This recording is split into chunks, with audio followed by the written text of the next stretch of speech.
Hello friends, आपका स्वागत है मेरे चैनल पर। आज मैं एक कहानी बहुत टाइम बाद आज अपने चैनल पर डाल रही हूँ, तो प्लीज़ अपना सपोर्ट बनाइएगा और वीडियो को अच्छी लगे तो लाइक कर दीजिएगा और चैनल पर पहली बार है तो सब्सक्राइब जरूर कर दीजिएगा।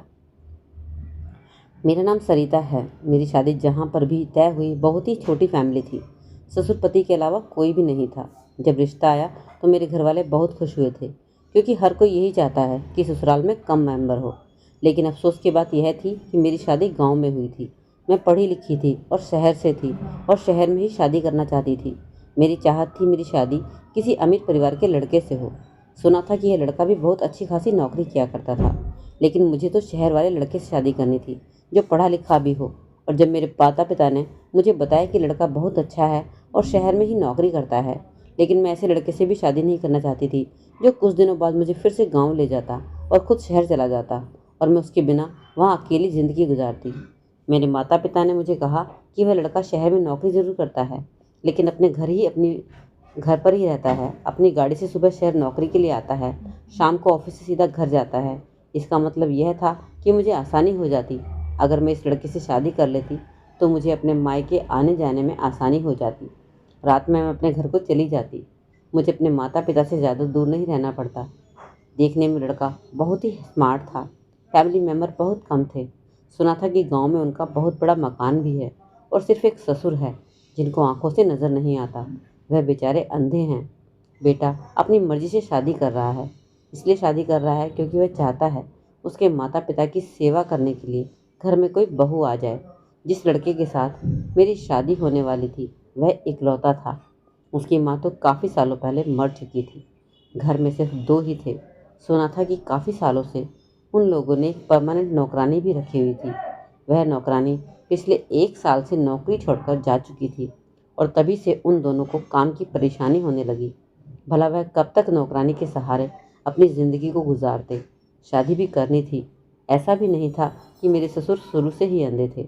सुना था कि उनकी आंखों की रोशनी लगभग 3 साल पहले गई थी।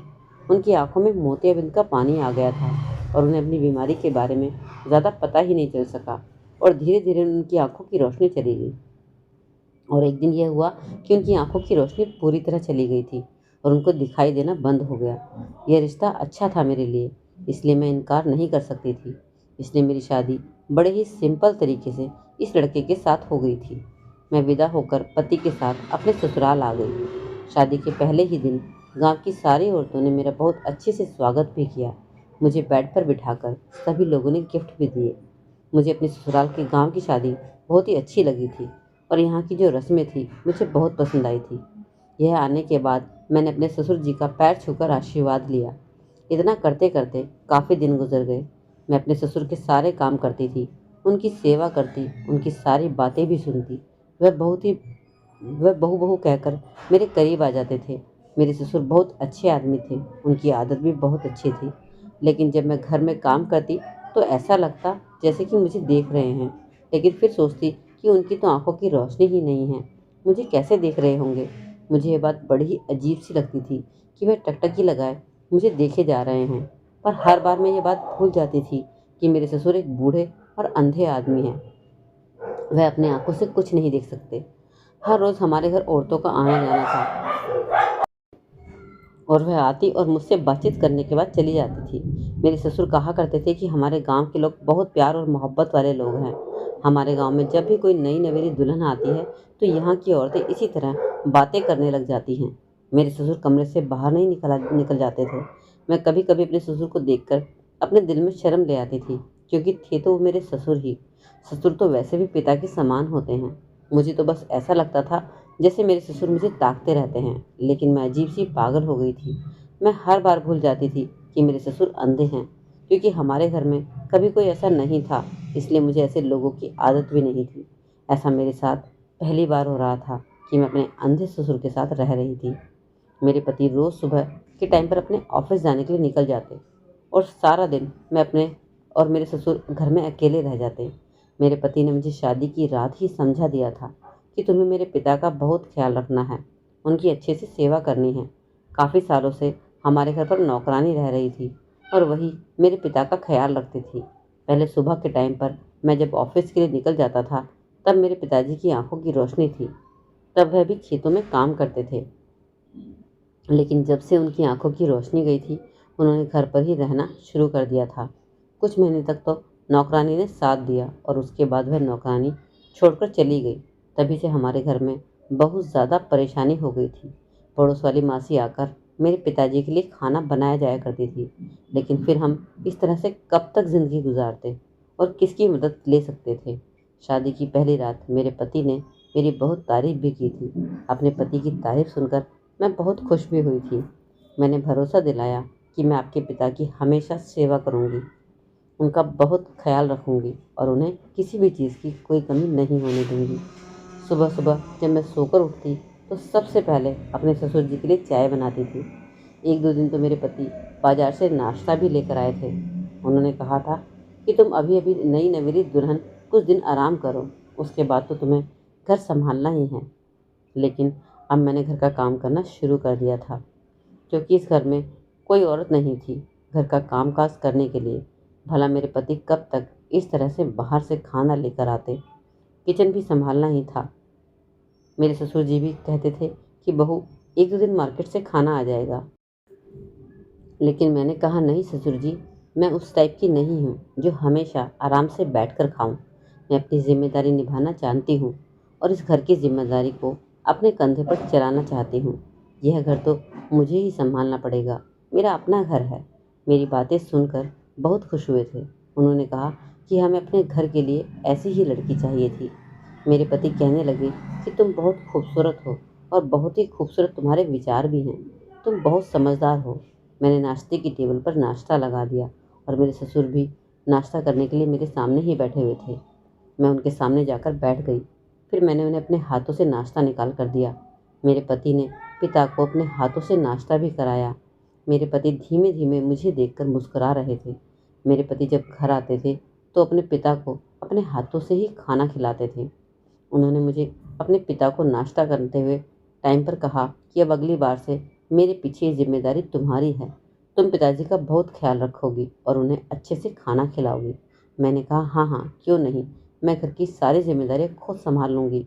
मुझे तो ऐसा लग रहा था मेरे ससुर जी का नाश्ता ख़त्म हो गया था तो मेरे पति उठकर मेरे बराबर वाली रखी कुर्सी पर बैठ गए और मेरे चेहरे को देखकर उसे सहला रहे थे। मुझे डर था कि कहीं मेरे ससुर हमें देख ना लें, लेकिन मेरे पति ने मुझे इशारे से कहा कि वह हमें कैसे देख सकते हैं, वह तो अंधे हैं। मेरे पति मुझसे बहुत प्यार करते थे। अपने पति के जाने के बाद जब मैं घर में काम करती तो अपने गले में हमेशा दुपट्टा नहीं लेती थी। मैं यही सोचती थी कि घर में कोई औरत भी तो नहीं है, ससुर जी हैं, उन्हें तो कुछ दिखाई भी नहीं देता। इसलिए मैं घर में रहते हुए किसी भी हुलिये में काम करती रहती थी और अपने ससुर जी के सामने भी किसी भी हालत में चली जाती थी। मेरे ससुर इतने अच्छे थे और बहुत ही अच्छी आदत के भी थे। कभी कभी मुझे बहुत अफसोस होता था कि इतने अच्छे इंसान को भगवान ने ये कमी कैसे कर दी। वह बेचारे अपनी इकलौती बेटे की शादी भी नहीं देख सके। मेरे ससुर के चेहरे पर हमेशा मुस्कुराहट रहती थी। एक बार मेरे पति ने मुझे बताया कि मेरे पिताजी बहुत ईमानदार इंसान हैं। गांव में कोई भी भला बुरा नहीं कहता। वह हमेशा लोगों की मदद करने के लिए करते आए हैं। सब लोग मेरे पिताजी की बहुत इज्जत भी करते हैं। मैंने अपने पति से कहा था कि क्या आपने अपने पिताजी का इलाज नहीं करवाया। मेरे पति कहने लगे, उन दिनों शहर में बहुत इम्पोर्टेंट मीटिंग थी, इसलिए मैं कुछ हफ्तों के लिए वहाँ पर रुका हुआ था और पिताजी नहीं चाहते थे कि वह मुझे अपनी परेशानी बताकर मुझे परेशान करें। उन्होंने मुझे अपनी परेशानी के बारे में कुछ भी नहीं बताया और इसी तरह आंखों की रोशनी चली गई। जब मैं बहुत दिनों के बाद घर आया तब मुझे बात पता चली थी। अगर वह मुझे समय रहते बता देते तो मैं उन्हें अपने साथ ले जाकर उनका शहर से इलाज करवा देता और शहर में वो ठीक भी हो जाते। लेकिन उन्होंने तो अपना इलाज ना करवाने की ज़िद थी। उन्होंने मुझे समय निकालने के बाद ही ये बात बताई। मैंने बाद में पिताजी से बहुत कहा था कि मैं आपको डॉक्टर के पास लेकर जाता हूँ, आपकी आंखों का इलाज करा दूंगा तो आपकी आंखों की रोशनी आ जाएगी। लेकिन पिताजी हर बार मुझे मना कर देते थे कि बेटा, मेरी उम्र हो गई है, मैंने तो अपनी ज़िंदगी में बहुत कुछ देख लिया है, अब तुम्हारी ज़िंदगी जीने का समय है। तुम शादी करो और अपनी ज़िंदगी में खुश रहो। एक दिन इस दुनिया को छोड़कर मैं चला जाऊंगा, बूढ़ा हो चुका हूँ। धीरे धीरे शरीर के अंदर बीमारियां पैदा होती रहेंगी और एक दिन मेरे साथ साथ सब कुछ ख़त्म भी हो जाएगा। तुम मेरी फिक्र मत करो। मैं देख नहीं सकता लेकिन सुन तो सकता हूँ ना, तुम सबको महसूस भी कर सकता हूँ। मैं तो बस तुम्हें खुश देखना चाहता हूँ। और अपने जीते जी यही चाहता हूँ कि तुम्हारा घर बसा रहे। यही कहकर पिताजी हमेशा बात को ख़त्म करते थे और वह अभी तक भी एक बार भी मेरे साथ डॉक्टर के पास नहीं गए थे। मैंने कहा, आप ज़बरदस्ती पिताजी को डॉक्टर के पास ले जा सकते थे। मेरे पति ने मुझे बताया कि तुम्हें नहीं पता, पिताजी बहुत ज़्यादा ज़िद्दी हैं। मैं उनके साथ ज़्यादा बहस नहीं कर सकता। शायद अपनी ज़िंदगी में इसी तरह से जीना चाहते हैं। मेरे पति ने कहा था कि वे मेरे आने से पहले उनके सारे काम करते थे, लेकिन अब उनके काम करने की सारी जिम्मेदारी तुम्हारी हो गई है। मैं अपने ससुर को अपना पिता समझकर उनके सारे काम कर दिया करती थी। मैंने अपने पति को यकीन भी दिला दिया था कि आपको मेरे होते हुए घर की कोई भी परेशानी लेने की ज़रूरत नहीं है। मैंने अपने ससुर के पुराने फ़ोटोज़ देखे थे। मेरी सास भी जिंदा थी। मेरी सास भी बहुत खूबसूरत थी और ससुर जी भी अपनी जवानी में बहुत ज़्यादा हैंडसम थे। मेरे सास ससुर से डबल मेरे सास ससुर से डबल कम उम्र की थी और मेरे ससुर बहुत ज़्यादा उम्र के थे। फिर वे बहुत ज़्यादा हैंडसम थे। उनकी आंखों की रोशनी आ जाती तो वैसे ही तैयार होकर घर से बाहर निकलते तो कोई भी उन्हें शायद बूढ़ा नहीं कहता। शायद उनकी परेशानी की वजह से उनके चेहरे से उम्र ज़्यादा लगने लगी थी। एक दिन कहने लगे, देखो बहू, मेरे भाग्य में क्या लिखा है कि मैं अपने घर की बहू को अपनी आंखों से देख भी नहीं सकता, ना ही उसे देखकर उसे आशीर्वाद दे सकता हूँ। मैंने कहा, ससुर जी कोई बात नहीं, आप इस तरह से भी मुझे आशीर्वाद दे सकते हैं। शादी के कुछ दिन तो लगभग इसी तरह से गुजरते चले गए, लेकिन होश तो मेरे जब उड़े जब मेरे पति को कुछ दिन के लिए शहर जाना पड़ा। मैंने उन्हें कहा भी था कि आप मुझे इन दिनों मेरे मायके छोड़ दो, लेकिन मेरे पति का कहना था कि मैं इस तरह तो तुम्हारे मायके नहीं छोड़ सकता। पिताजी का ख्याल यहाँ कौन रखेगा, उनकी सेवा कौन करेगा। इस तरह कहकर मेरे पति जा चुके थे और मुझसे कह रहे थे कि मेरे पीछे मेरे पिताजी का तुम्हें बहुत ज़्यादा ख्याल रखना है। उनको अपने हाथों से खाना भी खिलाना है और कपड़े भी तुम ही चेंज करोगी। खाने की बात तक तो ठीक थी, लेकिन कपड़े बदलने की बात से मैं डर सी गई थी। अपने पति की बात सुनकर मेरा दिमाग घूम कर रह गया था। मैंने अपने पति से कहा था कि मुझे कपड़े चेंज करने वाली बात तो ठीक नहीं लग रही है। मैं कैसे उनके कपड़े चेंज कर सकती हूँ। मेरे पति कहने लगे कि तुम्हें पता तो है, पिताजी की आंखों से नहीं दिखता है। मान लो कि यही हादसा तुम्हारे पिताजी के साथ हुआ होता और उनके आगे पीछे उनका ख्याल रखने के लिए कोई नहीं होता, सिर्फ तुम होती, तो तुम अपने पापा के कपड़े नहीं बदलती। मैंने अपने पति से कहा, आप ऐसी बातें क्यों कर रहे हो? भगवान ना करे कि मेरे पिता के साथ भी ऐसा हो। मेरे पति कहने लगे, इसलिए तो कह रहा हूँ कि तुम मेरे पिताजी के सारे काम किया करो, उन्हें अपने पिता के समान समझो। मैं परेशान सी हो गई थी यह सोचकर कि मैं ये काम कैसे करूँगी। मेरे ससुर जी कैसे भी थे तो मेरे ससुर जी ही मेरे पिता समान थे। कोई छोटा बच्चा होता तो यह काम अपने पति के बिना कहे मैं कर देती, लेकिन अपने ससुर का यह काम करने के बाद मुझे बहुत शर्म आ रही थी। मेरे पति के जाने के बाद मेरे ससुर जी ने मुझे आवाज़ लगाई। वह बहू बहू कहकर मुझे पुकार रहे थे। मैं भागकर अपने ससुर के कमरे में गई तो देखा कि ससुर धोती और बनियान पहने हुए खड़े थे। पहले तो उन्होंने मुझसे पूछा कि बहू, बेटा जा चुका है क्या? मैंने कहा, हाँ, अभी आधा घंटा पहले ही निकले हैं। तो कहने लगे, चलो ठीक है, लेकिन तुम मुझे ज़रा शर्ट उठाकर दे दो। ना जाने शर्ट कहाँ पर रखी है। सारे बेड पर मैंने देख लिया है, लेकिन समझ ही नहीं आ रहा कि मेरी शर्ट गई तो कहाँ गई। यहाँ है ही नहीं। मेरे ससुर जी की शर्ट बेड के किनारे पर लटकी हुई थी। मैंने उनकी शर्ट उनके हाथ में दे दी। उन्होंने जैसे तैसे अपनी शर्ट को पहन लिया, लेकिन बटन उल्टे सीधे लगा रहे थे। मजबूरन मुझे आगे ही बढ़ना पड़ा। मैंने कहा, पिताजी आप छोड़ दीजिए, मैं बटन बंद कर देती हूँ। मैंने अपने ससुर जी के बटन लगाए तो मेरे ससुर जी मुस्कुरा रहे थे और अचानक उनका हाथ मेरी कमर पर लग गया। मैं कुछ ज़रा पीछे हट गई। मैं कुछ तो कह नहीं सकती थी, लेकिन मुझे नहीं पता था कि उनका हाथ कहाँ लग रहा था। जैसे उन्हें लगा कि उनका हाथ मेरे से टच हो गया है, उन्होंने अपना हाथ हटा लिया। शायद उनका हाथ गलती से टच हो गया था। मैंने उनको शर्ट पहना दी थी। फिर मेरे ससुर ने कहा कि बहू, मेरे बाल भी बना दो। मैंने ड्रेसिंग से कंघा लेकर अपने ससुर के बाल भी बना दिए। फिर वह कहने लगे, बहू ज़रा मुझे अपने हाथ तो दो। मैंने कहा, क्यों पिताजी, क्या बात है? तो वो कहने लगे, दो तो ज़रा। मैंने डरते डरते अपने हाथ पकड़ा दिए। मैं सोच रही थी वह मेरे हाथ क्यों पकड़ना चाहते हैं। उन्होंने मेरे दोनों हाथ अपने हाथों में थाम लिए और कहने लगे कि तुम्हारा बहुत बहुत शुक्रिया, तुमने हमारे घर को बहुत अच्छे से संभाला। तुम्हारी जगह पर अगर कोई और औरत होती तो शायद तुम्हारे जैसी गृहस्थी कभी नहीं संभाल पाती। मेरे ससुर जी ने मेरे हाथों को बड़ी ही मजबूती के साथ अपने हाथों में पकड़ लिया था। मैं उनके हाथों से अपने हाथों को छुड़ाने की कोशिश कर रही थी, लेकिन उन्होंने कहा कि बहू, अभी यहीं पर रहो, इतनी जल्दी जाने की क्या ज़रूरत है। मैं तुम्हारा शुक्रिया अदा करना चाहता हूँ। मैंने तुम्हें देखा तो नहीं, लेकिन महसूस तो कर सकता हूँ।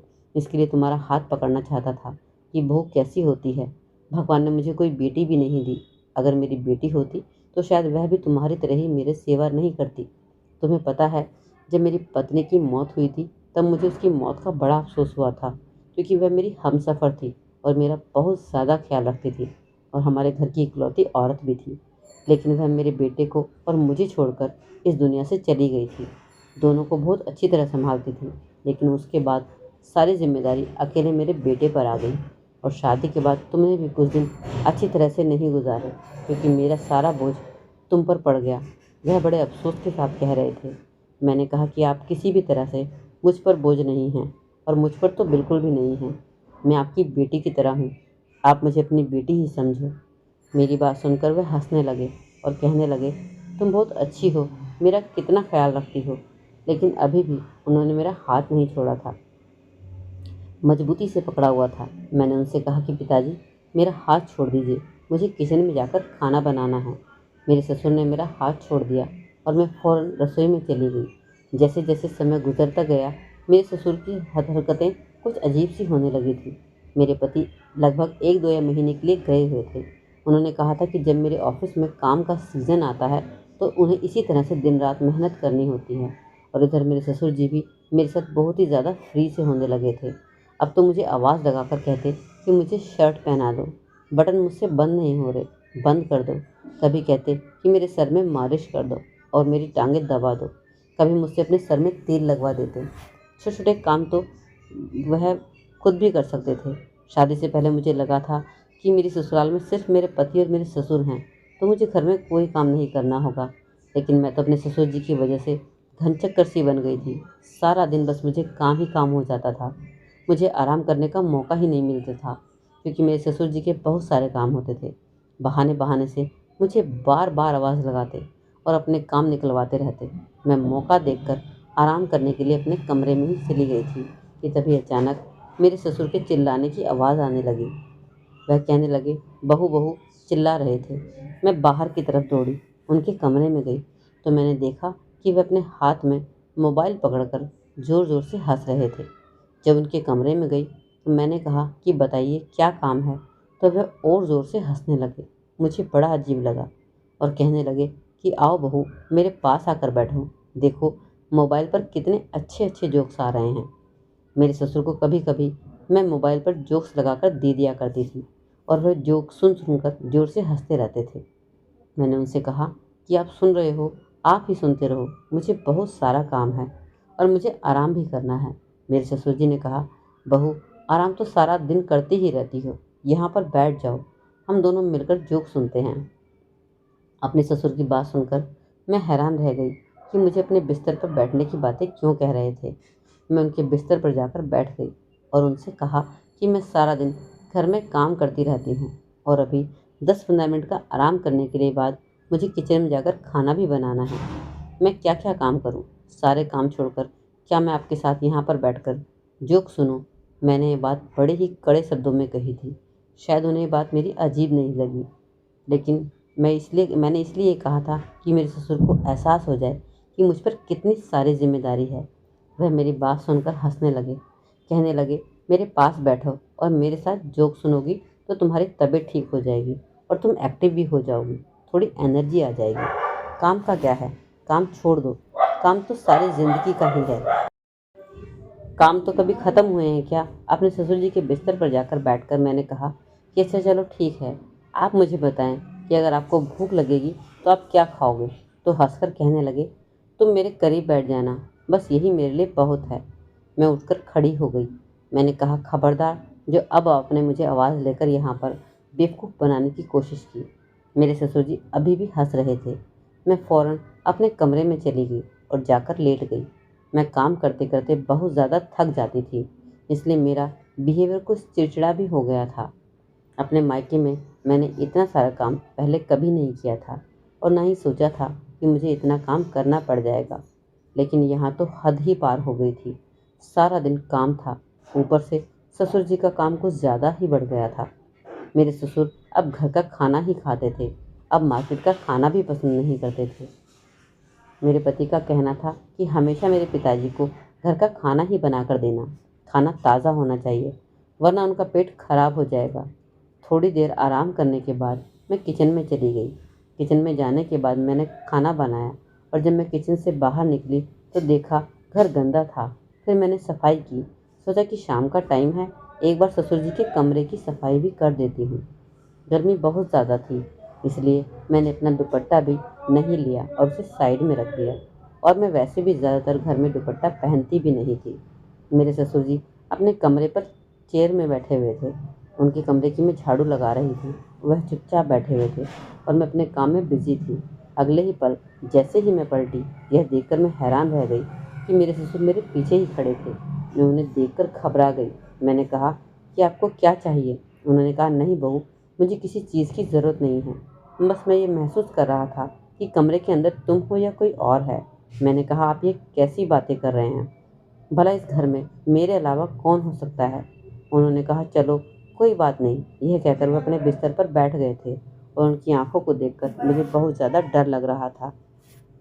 उनकी आंखें देखकर ऐसा लग रहा था जैसे उनकी नज़र मुझ पर ही लगी हो। मुझे शर्म सी आ रही थी क्योंकि मैंने दुपट्टा भी नहीं पहना हुआ था। मैं अपने ससुर को अपने हाथों से ही खाना खिलाती थी। रात के समय टाइम पर मैं उनको खाना खिलाने के लिए गई, उनके कमरे में आई और उन्हें अपने हाथ से खाना खिला रही थी। तब मैंने महसूस किया कि मेरे ससुर मेरे हाथ से खाना खाते हुए बहुत ही ज़्यादा खुश हो रहे थे और किसी न किसी बात पर वह मेरा हाथ छूने की भी कोशिश कर रहे थे और बस मेरी तारीफ़ ही करते जा रहे थे। तुम्हारा हाथ का बना हुआ खाना बहुत टेस्टी होता है। मुझे लगता है कि तुम भी इतनी ही ज़्यादा खूबसूरत होगी जितना तुम्हारा खाना अच्छा है। अब धीरे धीरे मुझे अपने ससुर की हरकतों पर बहुत अजीब लगने लगी थी। मुझे अपने ससुर से नफरत होने लगी थी। मेरे ससुर कहीं पर भी मुझे छूने की कोशिश करते थे और मुझे टच करते रहते थे। मैं समझ ही नहीं पा रही थी कि वे क्या करना चाहते हैं। मैं अपने ससुर से बहुत ज़्यादा परेशान से रहने लगी थी। अपने पति को अगर उनकी हरकतों के बारे में बताती तो किस तरह बताती, क्योंकि मुझे यकीन था कि वे देख नहीं सकते, इसलिए मेरे पति मेरी किसी भी बात पर विश्वास कभी भी नहीं करेंगे। मैंने बस यही सब सोच रही थी और रात के 8 बजे तक अपने कमरे में जाकर सो गई। मेरे कमरे का दरवाज़ा खुला ही रहता था। मैं बहुत गहरी नींद में सो रही थी। अचानक मैं घबराकर उठ बैठी और मेरी आँख खुल गई क्योंकि मुझे ऐसा लगा जैसे कोई मेरे पैरों पर गुदगुदी कर रहा है। जैसे ही मैंने अपने पैरों की तरफ देखा तो मैं हैरान रह गई कि वहाँ पर कोई और नहीं बल्कि मेरे ससुर ही थे। मेरे से पैरों तले ज़मीन निकल गई। मैंने जल्दी से अपने गले में दुपट्टा डाल दिया और अपने ससुर से कहा कि बताइए, आपको कोई काम है क्या मेरे से? उसने जल्दी से मेरा हाथ पकड़ लिया और कहने लगे कि मैं कोई अंधा नहीं हूँ, मैं सब कुछ देख सकता हूँ। यह सुनकर तो मैं और भी ज़्यादा हैरान हो गई कि वह क्या कह रहे थे। उनकी शातिर नज़रों से मुझे डर लगने लगा था और मैं बहुत ज़्यादा परेशान सी हो गई थी। मैंने कहा, आप यह सब कुछ क्या कह रहे हो? मेरे ससुर कहने लगे, हाँ, मैं सब कुछ सच सच कह रहा हूँ। मेरे ससुर ने जल्दी से मुझे आकर मजबूरी से दबोच लिया। मैं खुद को छुड़ाने की बहुत कोशिश कर रही थी, लेकिन मेरी कोई भी बात नहीं मान रहे थे। मैं चिल्लाने की भी कोशिश कर रही थी। उन्होंने मेरे मुंह पर हाथ रख लिया और उसके बाद वह हुआ जो मेरे साथ नहीं होना चाहिए था। मुझे अपने ससुर से ऐसी उम्मीद नहीं थी। उन्होंने झूठ बोला था कि वह अंधे हैं। इस बात का उन्होंने फ़ायदा उठाया। उन्होंने मेरी इज्जत को तार तार कर दिया था। मैंने उनसे कहा कि आपने मेरे साथ अच्छा नहीं किया। मैं आपकी सारी सच्चाई अपने पति के सामने खोलकर ही रहूंगी। मेरे ससुर कहने लगे, किस तरह खोलोगी? मेरा बेटा कभी भी तुम्हारी बात पर यकीन नहीं करेगा क्योंकि उसे पता है कि मैं अंधा हूँ। वह तुम्हारी किसी भी बात पर कभी यकीन नहीं करेगा, बल्कि तुम्हें इस घर से धक्के मारकर निकाल देगा। और अगर तुमने उसके पिता पर किसी भी तरह का आरोप लगाने की कोशिश की तो वह तुम्हें कहीं का नहीं छोड़ेगा। मैं अपने ससुर की बात सुनकर बहुत ज़्यादा डर गई थी कि वह बिल्कुल सही कह रहे थे कि मेरा पति कभी भी मेरी बात पर भरोसा नहीं करेगा। लेकिन मेरे साथ जो होना था वह हो चुका था। मेरे ससुर ने मेरे साथ बहुत गलत किया। मैं बिल्कुल लाचार हो गई थी और ज़मीन पर बैठकर ज़ोर ज़ोर से रोने लगी। मेरे ससुर कहने लगे, मेरी नज़र तुम पर पहले ही दिन से थी कि तुम बहुत ज़्यादा खूबसूरत हो। मैंने उनसे कहा कि आपने मेरे साथ जो भी किया है यह अच्छा नहीं किया। उन्होंने बताया कि मैंने बहुत मजदूरी करके अपने बेटे को पाल रहा था, लेकिन जब से वह शहर गया था उसने मुझ पर ध्यान देना ही बंद कर दिया था। फिर मैंने प्लान बनाया कि अपने बेटे का ध्यान अपनी तरफ खींचने के लिए मुझे अंधा बनना पड़ेगा, इसलिए मैंने अपने बेटे से झूठ बोल दिया। इस झूठ का असर यह हुआ कि मेरे बेटे का पूरा ध्यान मुझ पर ही रहने लगा। उसने शादी की और वह तुम्हें घर पर ले आया। तुम्हें देखते ही मेरी नीयत खराब हो गई। मैं अपना होश खो बैठा और मेरा बेटा यही समझता रहा कि मैं अंधा हूँ, और तुमसे भी इस बात पर यकीन कर लिया कि तुम्हारा ससुर अंधा है। मुझे तो ये बात पता है कि मेरा बेटा 1-2 महीने के लिए अपने ऑफिस ही में ही रुक जाता है। मैं इस बात का मौका ढूंढ रहा था कि वह शहर जाएगा और तब मैं तुम्हारा फ़ायदा उठाऊंगा। मैं बड़ी ही लाचारी और बेबस निगाहों से उन्हें देख रही थी और सुनकर उनकी बातें रो रही थी। लेकिन शायद मेरी किस्मत बहुत अच्छी थी। जब मेरे ससुर ने मुझे अपनी कहानी बतानी शुरू की थी, तभी मेरे पति दरवाजे पर आकर खड़े हो चुके थे और उनकी सारी बातें सुन रहे थे। भगवान ने मेरा बहुत बहुत ज़्यादा साथ दिया कि मेरे पति को समय पर भेज दिया।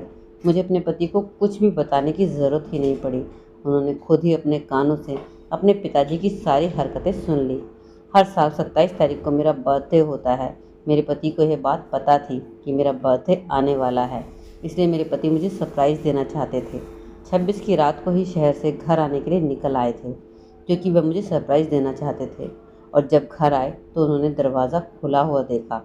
उन्होंने अपने पिता की सारी बातें सुन ली और यह सब देखकर मेरे पति ने उन्हें बहुत ज़्यादा मारा और उनसे सारे रिश्ते नाते ख़त्म कर दिए और मुझे अपने साथ शहर ले गए। मेरे पति ने मुझसे अपने पिताजी की तरफ से माफ़ी भी मांगी। अब अपने पति के साथ मैं शहर में ही रहती हूँ। मेरे पति ने अपने पिताजी से हमेशा हमेशा के लिए संबंध तोड़ दिया है। तो दोस्तों, कहानी कैसी लगी ज़रूर कमेंट में बताइएगा। अच्छी लगी है तो लाइक कर चैनल को सब्सक्राइब ज़रूर कर दीजिए।